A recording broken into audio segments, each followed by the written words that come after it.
എന്റെ ചുണ്ടിൽ ഞാനൊന്നും തേക്കൂല, എന്റെ പ്രിയത്തിൽ ഞാൻ ഒന്നും ചെയ്യില്ല എന്ന് തീരുമാനമെടുക്കുന്ന പെങ്ങള്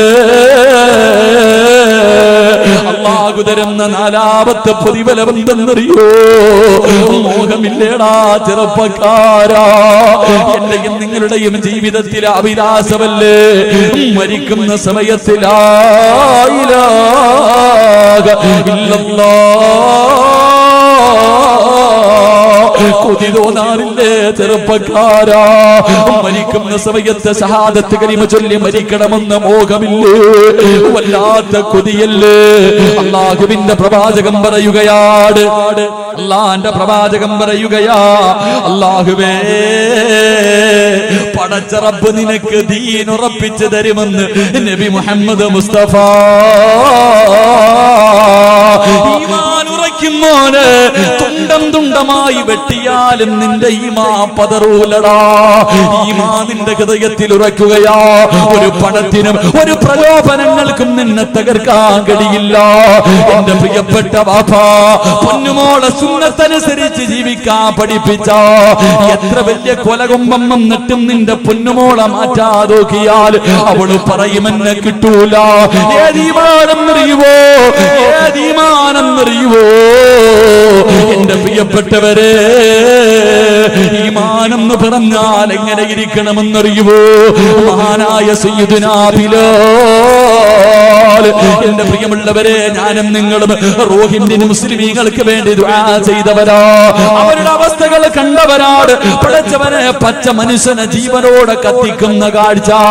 അല്ലാഹുവേ, അല്ലാഹുവേ, ചില്ലിന്റെ മുകളിൽ കടത്തിയിട്ട് വാഹനം കയറ്റി ഇറക്കുന്ന രംഗം, മൂക്കും ശരീരവും ചെത്തിയെടുക്കുന്ന രംഗം. പടച്ചവര് പിഞ്ചു കുഞ്ഞുങ്ങളെ കെട്ടി തൂക്കി കൊല്ലുന്ന രംഗം കണ്ടവരാ. എന്റെ പ്രിയമുള്ളവരെ, ഈ കാഴ്ച ആദ്യമായിട്ട് ഇത് അനുഭവിച്ചതാരെന്നറിയുമോ? മഹാനായ സയ്യിദുനാ ബിലാൽ. ബിലാൽ റളിയല്ലാഹു തആല അൻഹുവിന്റെ കഴുത്തിലെ കയറിട്ട് മുറുക്കിയിട്ട് തെരുവിലൂടെ കുട്ടികൾ ഇങ്ങനെ വലിച്ചടച്ചുകൊണ്ട് നടക്കുമായിരുന്നു. ചെറുപ്പക്കാരാ, നെഞ്ചത്ത് കരിമ്പാറയെടുത്ത് വെച്ചിട്ട് ചാട്ടവാറ് കൊണ്ട് തല്ലിച്ചതയ്ക്കുമായിരുന്നടാ. വിശന്നിട്ട് വെള്ളത്തിന് വേണ്ടി കിടന്ന് യാചിക്കുമ്പോ ഒട്ടകത്തിന്റെ മൂത്രമെടുത്തിട്ട് വായിലൊടിച്ചു കൊടുക്കും. ചെറുപ്പക്കാരാ, ഒന്നിയിൽ നീ ഇവിടെ നിന്ന് ഇസ്ലാമിൽ നിന്ന് മടങ്ങി വരണം, അല്ലെങ്കിൽ നീ കാഫിറായിട്ട് ചാകണം. നിനക്ക് ഞാൻ രക്ഷപ്പെടാൻ അവസരം തരൂല. ബിലാൽ തങ്ങളെ തല്ലിച്ചതയ്ക്കുമ്പോ അവിടുന്ന് വിളിച്ചത് അല്ലാഹു വഹദ്. മോനെ, ആ ഈമാൻ നിനക്ക് വേണോ ചെറുപ്പക്കാരാ? ആ ഈമാനാണടാ എനിക്കും നിങ്ങൾക്കും വേണ്ടത്. നമ്മളെ എന്ത് ചെയ്താലും തകർക്കാൻ കഴിയാത്ത ഈമാനാ. എന്റെ പ്രിയപ്പെട്ട പെങ്ങള്, 1400 വർഷങ്ങൾക്ക് മുമ്പ് അല്ലാഹുവിന്റെ പ്രവാചകർ മഹാനായ ഉസ്മാൻ ഇബ്നു അഫ്ഫാൻ റളിയല്ലാഹു തആല അൻഹു, പ്രവാചകനും സഹാബത്തും ഇങ്ങനെ നടന്നു പോകുമ്പോ ഖുറൈശികൾ ഒരു പാവപ്പെട്ട കുടുംബത്തെ തല്ലിച്ചതയ്ക്കുകയാ. ശരീരത്തിലെ വസ്ത്രങ്ങൾ മുഴുവനും അടിച്ചു മാറ്റിയിട്ട് ഒരു ഭർത്താവിനെയും ഭാര്യയെയും അല്ലാഹുവേ പേപ്പട്ടിയെ തല്ലുന്നത് പോലെ തല്ലുകയാണ്. സുമയ്യ ബീവി റളിയല്ലാഹു തആല അൻഹ തന്റെ പ്രിയപ്പെട്ട ഭർത്താവ് രണ്ടുപേരെയും തല്ലിച്ചതയ്ക്കുന്ന രംഗവാ. അല്ലാഹുവിന്റെ റസൂൽ നോക്കുമ്പോ എന്തേ ചെയ്തതെന്നറിയുവോ? എന്തേ ചെയ്തതെന്നറിയുവോ? സുമയ്യ ബീവി റളിയല്ലാഹു തആല അൻഹയുടെ പ്രിയപ്പെട്ട ഭർത്താവിന് കയ്യും കാലും കെട്ടിയിട്ട് പടച്ചവനെ കത്തിക്കൊണ്ടിരിക്കുന്ന തീക്കകത്തേക്ക് തലകീഴായി കെട്ടി നിർത്തിയിരിക്കുകയോ. ശരീരം മുഴുവനും കത്തിയിട്ട് പച്ചയിറച്ചി കരിയുന്നത് കണ്ടപ്പോ സുമയ്യ ബീവി റളിയല്ലാഹു തആല അൻഹ ചാടി എഴുന്നേറ്റിട്ട് ഓടി വന്ന് ഭർത്താവിനെ വെളിയിലേക്ക് തള്ളിയിടുകയാ. ശരീരം മുഴുവനും നിന്ന് കത്തിക്കൊണ്ടിരിക്കുമ്പോ തന്റെ പ്രിയപ്പെട്ട ഭർത്താവിനെ മണ്ണിലേക്ക് തള്ളിയിട്ടു. അല്ലാഹുവേ, ശരീരം മുഴുവനും കത്തിക്കരിഞ്ഞ് എല്ലുകൾ വെളിയിൽ കാണുന്ന രീതിയില് അല്ലാഹുവേ സുമയ്യ ബീവിയുടെ ഭർത്താവ് ഇങ്ങനെ ആയിരിക്കുമ്പോ അല്ലാഹുവിന്റെ റസൂല് കടന്നു വന്നു. ശരീരത്തൊന്ന് തൊടാൻ പോലും കഴിയുന്നില്ല, മുഴുവനും കത്തിക്കരിഞ്ഞിരിക്കുകയാ. ആ സമയത്ത് ആ സഹാബി ചോദിച്ചു, യാ റസൂലല്ലാഹ്, ജീവിതകാലം മുഴുവനും ഇങ്ങനെയാണോ നബിയേ? അല്ലാഹുവിന്റെ റസൂല് പറഞ്ഞു, ഇല്ല ഇല്ല യാസിറേ, ഇല്ല യാസിറേ, നീയും നിന്റെ ഭാര്യയും നിന്റെ മകനും ജന്നാത്തുൽ ഫിർദൗസ് എന്ന സ്വർഗ്ഗത്തിലാ. സുമയ്യ ബീവി റളിയല്ലാഹു തആല കേൾക്കേണ്ട താമസമുണ്ടല്ലോ. ഞങ്ങൾ കുടുംബസമേതം സ്വർഗ്ഗത്തിൽ പോകുമെന്ന് പ്രവാചകൻ പറഞ്ഞപ്പോ എഴുന്നേറ്റിരുന്നിട്ട് പറഞ്ഞു തന്റെ ഭർത്താവിനോട്, തോറ്റുകൊടുക്കല്ലേ, ഇവന്മാര് നമ്മളെ കൊന്നാലും നമ്മൾ തോറ്റുകൊടുക്കാൻ പാടില്ല. അല്ലാഹു വഹദ്, അല്ലാഹു വഹദ്. ശരീരം മുഴുവനും കത്തിക്കരിഞ്ഞും മരണത്തോട് മല്ലടിക്കുന്ന ഭർത്താവിനോട് ചാട്ടവാറുകൾ കൊണ്ട് ശത്രുക്കളെ തല്ലുമ്പോഴും സുമയ്യ ബീവി പറഞ്ഞു, തോറ്റുകൊടുക്കല്ലോ. പടച്ചവരെ, തന്റെ പ്രിയപ്പെട്ട ഭർത്താവിന് ധൈര്യം കൊടുക്കുന്നത് കണ്ടപ്പോ അബൂജഹലുണ്ടല്ലോ, ഒരു പഠിപ്പിച്ച കമ്പിയെടുത്തിട്ട് സുമയ്യ ബീവി റളിയല്ലാഹു തആല നട്ടെല്ലിന്റെ ഭാഗത്തുകൂടെ കുത്തിയിറക്കുകയാ. അടിവയർ തുളച്ചിട്ട് കമ്പി വെളിയിലേക്ക് വന്നു. സുമയ്യ ബീവി മണ്ണിലേക്ക്, മരുഭൂമിയിലേക്ക് വീഴുകയാ. മരണത്തോട് മല്ലടിക്കുമ്പോഴും സുമയ്യ വിളിച്ചു പറഞ്ഞു, തോറ്റുകൊടുക്കല്ലേ, തോറ്റുകൊടുക്കല്ലേ. നമുക്ക് അല്ലാഹുവിന്റെ സ്വർഗ്ഗമുണ്ട്, നമുക്ക് അല്ലാഹുവിന്റെ സ്വർഗ്ഗമുണ്ട്. ശരീരം കുത്തുകൊണ്ട് മരണത്തോട് മല്ലടിക്കുമ്പോഴും സുമയ്യ ബീവി തന്റെ പ്രിയപ്പെട്ട ഭർത്താവിന് ധൈര്യം കൊടുക്കുന്നത് കണ്ടപ്പോ അബൂജഹലിനെ സഹിച്ചില്ല. മറിച്ച് കടത്തിയിട്ട് ആ കുത്തിയ കുന്തം വലിച്ചൂരിയിട്ട് സുമയ്യ ബീവിയുടെ ഗുഹ്യ ഭാഗത്തേക്ക് കുത്തിയിറക്കുകയാ. എന്നിട്ട് റബ്ബേ, പച്ച ഇറച്ചി ഇങ്ങനെ വലിച്ചെടുക്കുമ്പോഴും സുമയ്യ ബീവി റളിയല്ലാഹു തആല തന്റെ പ്രിയപ്പെട്ട ഭർത്താവിനോട് പറഞ്ഞു, തോറ്റുകൊടുക്കല്ലേ. അല്ലാഹുവാണ് വലിയവർ, അല്ലാഹുവാണ് വലിയവർ.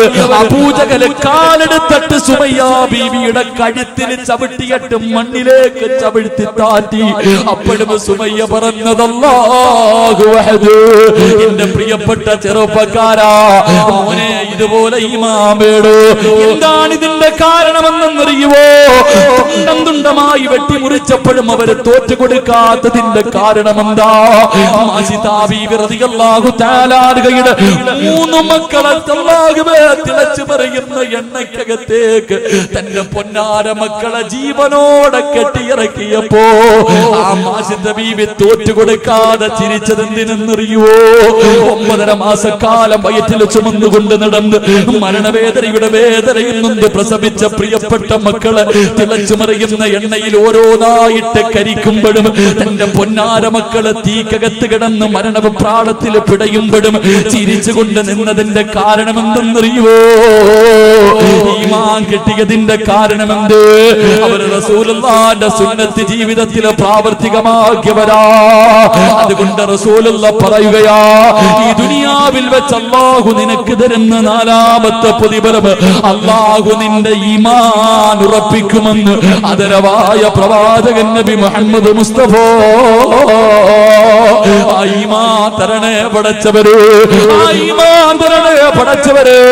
ഒരിക്കലും തകർക്കാൻ കഴിയാത്ത ഈമാൻ തരണേ അല്ലാഹ്. ഈ ലോകത്തോട് യാത്ര പറയാ കിടക്കുന്ന സമയത്ത് ശപിക്കപ്പെട്ടവനെ തട്ടിപ്പറിക്കാൻ വരുമ്പോ, നിങ്ങളുടെ ഈമാൻ കൊണ്ടുപോകാൻ വരുമ്പോ, അല്ലാഹുവേ, അവന്റെ ചതിയിൽ നിന്ന് രക്ഷപ്പെട്ടുകൊണ്ട് ലാ ഇലാഹ ഇല്ലല്ലാഹ് എന്ന് പറഞ്ഞു മരിക്കാറുള്ള ഭാഗ്യം തരണേ അല്ലാഹ്.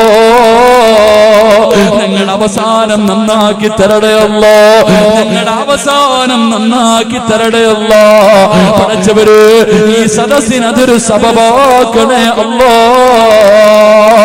എന്റെ പ്രിയമുള്ളവരെ, പാവപ്പെട്ട പെൺകുട്ടികളെ കെട്ടിച്ചു കൊടുക്കണമെന്ന നീയത്തോട് എന്റെ പ്രിയമുള്ളവരെ സംഘടിപ്പിച്ച പരിപാടിയാ. സംഘാടകർ ബക്കറ്റുമായിട്ട് മുന്നിലേക്ക് കടന്നു വരികയാ.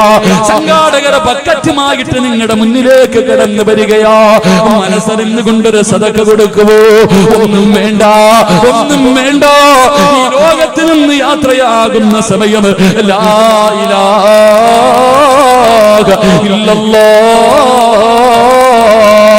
എന്ന് പറഞ്ഞുകൊണ്ട് മരിക്കാനുള്ള മോഹം കൊണ്ടാ ഞാനും നിങ്ങളും ജനിച്ച സമയം നമ്മൾ കരയുന്നത് കണ്ടിട്ട് ശൈത്താൻ ചിരിച്ച ചെറുപ്പക്കാരാ. നമ്മളെ നുള്ളി നോവിപ്പിച്ചിട്ട് ശൈത്താൻ നമ്മുടെ മുന്നിൽ നിന്ന് ചിരിച്ചവനാ. അവനെ കരയിപ്പിക്കണം മോരെ, അവന്റെ ഹൃദയത്തിലെ വേദന കൊടുക്കണം മോരെ. എപ്പോഴും നിറയുവോ? മരിക്കുന്ന സമയത്തിൽ ലാ ഇലാഹ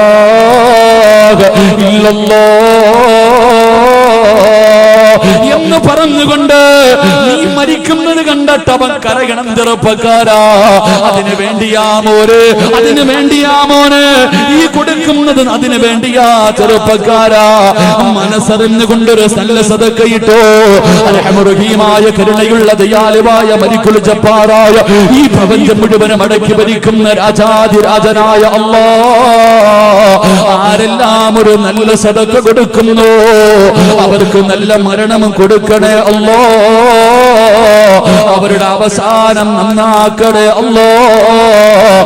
ഈ സദഖ അതിനൊരു സബബാക്കണേ റബ്ബേ.